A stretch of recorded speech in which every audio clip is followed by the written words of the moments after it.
ফতুল্লা ওসমান আলী খান স্টেডিয়ামে শেষ হলো শেখ জামাল ও মোহামেডান ম্যাচ। আজকে দুর্দান্ত পারফরমেন্স করেছেন মোহামেডানের ব্যাটার অঙ্কন। আমরা এখন সরাসরি কথা বলবো তার সাথে।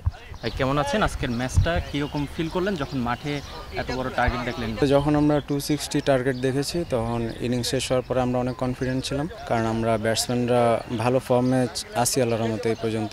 তো আমরা বিশ্বাস ছিল যে আমরা যদি ব্যাটসম্যানরা এই 50 ওভার ম্যাচ ব্যাটিং করতে পারি, এই টোটাল আমরা চেস করতে পারবো। আজকের ম্যাচটাতে ভালো তাপদাহ পড়তেছে, এই ব্যাপারটা মাঠে কি কতটা প্রভাব পড়েছে কিনা? অবশ্যই এটা প্রত্যেকটা মানুষেরই এখন আর কি গরম তো লাগতেছে, তার ভিতর ম্যাচ খেলা তো আর একটু টাফ, কিন্তু স্টিল সবাই যেভাবে এফোর্ট করতেছে, সবাই যেভাবে আর কি মেনে নিচ্ছে, স্টিল সবাই পারফর্ম করতে চাচ্ছে। একটা ম্যাচে 3টা সেঞ্চুরি শেষ হয়ে আর কি আমার মনে হয় যে সবার কাছেই একটু খারাপ লাগতেছে, কিন্তু কারোর কাছে এত ম্যাটার করতেছে না।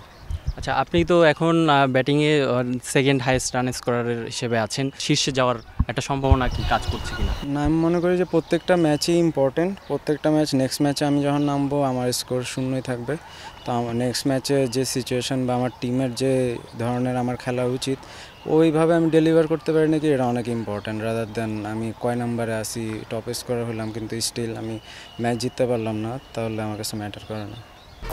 1, 2, 3 ঢাকায় জমি জিতে নিন 100% ক্যাশব্যাক সহ 20 কোটি টাকার পুরস্কার।